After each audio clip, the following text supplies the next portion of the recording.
Hello，大家好。今日黃師奶廚房呢就醃咗2樽嘅蘿蔔。咁呢第一樽呢就我之前都介紹過嘅，咁但係可能有啲朋友就冇睇過我以前嘅片啦，咁所以我今次呢都會我做嘅過程呢都一樣會講嘅。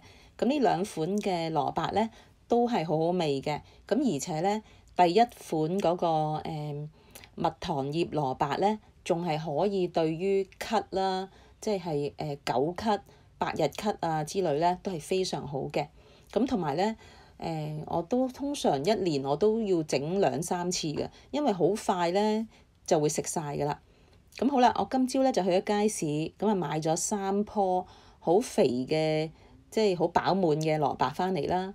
咁我呢度咧就買咗17蚊啊，咁佢就4蚊1斤。咁即係呢度係4斤幾啦。咁我哋洗嗰陣時咧，就用少少鹽啦，就係擦洗下個外皮。因為咧，我哋陣間咧係連皮都用嘅，就唔使刨皮嘅。咁所以咧就洗嗰陣時咧，就用少少鹽咧，就擦下佢咧，就會乾淨啲啦。咁同埋如果你望到有啲好似有少少黑點啊或者之類咧，咁你可以刮咗佢啦。咁就盡量令佢外皮乾淨。咁你洗乾淨之後咧，就擺埋一邊先。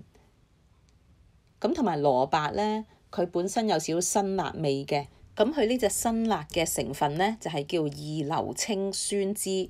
咁呢隻係一個好強嘅抗氧化物質嚟嘅，咁可以幫助我哋少啲感冒啦，同埋亦係可以幫助我哋止咳嘅。咁另外咧，白蘿蔔亦有豐富嘅酵素啦，可以幫助我哋消化，同埋亦係可以改善高血壓。咁另外咧，佢亦含有豐富嘅維生素 C 啦，同埋礦物質，咁所以咧就可以令到我哋唔容易感冒啦。咁同埋咧，亦可以避免我哋皮膚咧好乾啦，同埋痕癢，同埋亦係可以避免過敏症嘅。咁我哋首先咧，頭先洗乾淨咗啦，咁跟住咧就可以將呢個白蘿蔔咧去頭去尾，咁跟住咧就可以切條。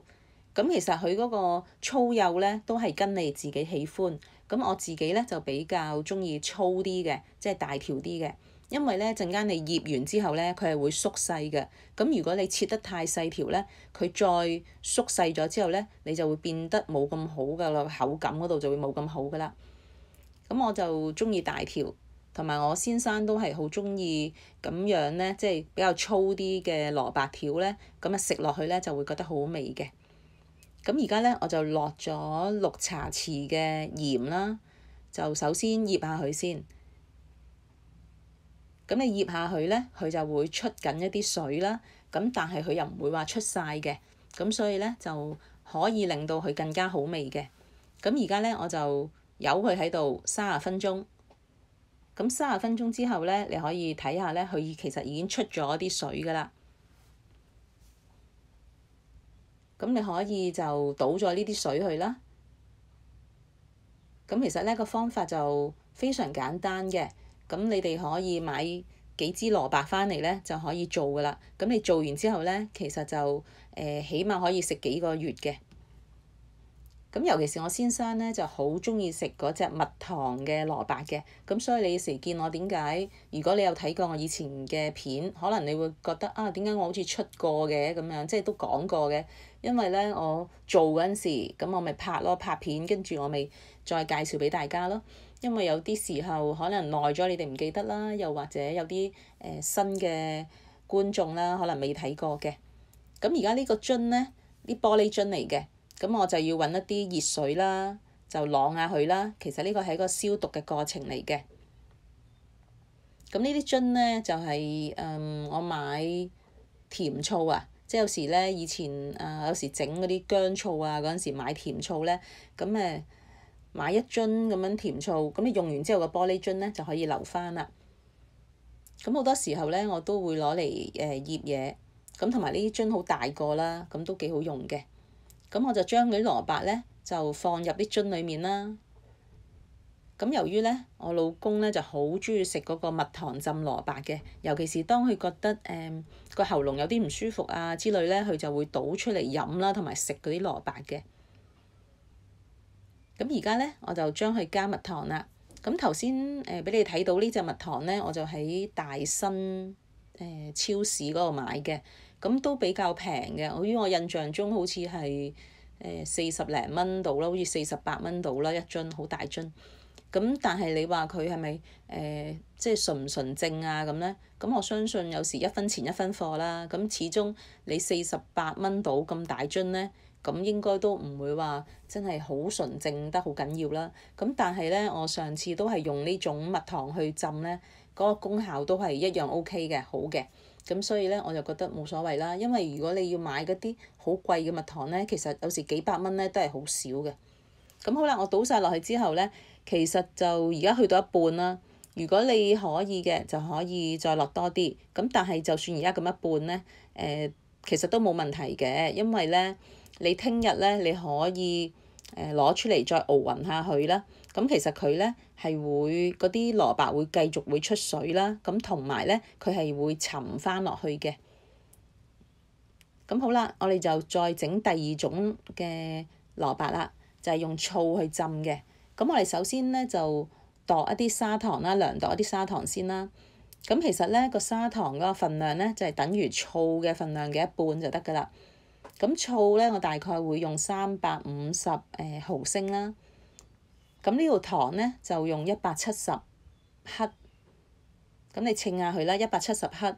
咁呢個醋咧我哋就大概係350啦，即係總之係一半啦，個糖就係一半啦。咁由於呢隻醋咧個樽口好細啊，我發覺哎呀好耐都熬唔到咁多出嚟啊，咁於是我就轉過第二隻。咁其實咧就好多種醋都得嘅，有啲人用陳醋去浸都可以嘅。咁咧就係啦，350度啦嗰個醋。咁跟住咧就同個糖就一半170克。咁呢隻指天椒嚟嘅，咁由於我咧就平時買咗一包咁樣啦，咁跟住用唔晒㗎嘛，一次過，咁咧就會將佢擺雪箱嗰度嘅，擺冰箱嗰度，咁跟住咧到用嗰陣時咧，你就攞翻出嚟得啦。咁跟住咧就頭先我用一啲即係凍滾水啦，咁就沖洗下佢。咁跟住咧而家就將佢剪咗一粒粒啦。咁其實個辣椒咧就你中意用1隻啊2隻啊，都係隨你自己喜歡嘅。咁而家咧，我哋就撈勻佢啦。咁盡量咧就要啲糖溶啦。咁你發覺咧都啲糖溶咗之後咧，你就可以倒落去噶啦。咁同埋都幾結下嘅，即係個糖溶咗之後咧，你嗰個溶液咧就會好似好結下咁嘅。咁但係其實 OK 嘅，我都頭先都試咗味嘅，都覺得嗰個味道係好好味嘅。咁所以咧就可以倒落去噶啦。咁同埋咧，嗰啲蘿蔔咧係會出水嘅，咁所以你哋都唔驚嘅。咁同埋我而家咧就啱啱冚過佢哋咁樣啦，但係又唔係話 over 佢嘅，即係啱啱少少咁同佢哋貼住個頂咁啦，就 OK 噶啦。咁你亦都可以試下嘅。咁同埋你第2日咧就可以攞出嚟啦，即係熬下佢啊咁樣啦，即係轉下佢就唔使打開蓋嘅。咁大概咧幾日到咧，其實呢個醋浸蘿蔔咧就可以食㗎啦。咁嗰個蜜糖蘿蔔咧就係大概要1個星期到啦。咁同埋咧嗰啲蜜糖蘿蔔咧有啲時候咧你會見到佢起泡泡㗎，咁但係 OK 唔緊要嘅。咁如果你係啦，其實冇問題嘅。咁或者你有時可以打開個樽口俾佢唞一唞氣咁樣都 OK 嘅。咁同埋呢2隻蘿蔔咧都係擺室溫就得㗎啦，就唔使擺雪櫃嘅。好啦，今次嘅分享咧就去到呢度啦。咁如果鍾意我條片嘅就 like、share 同埋 subscribe 個 channel 啦。咁同埋我有歡迎你喺片下面留言嘅。咁你下次再見啦，拜拜。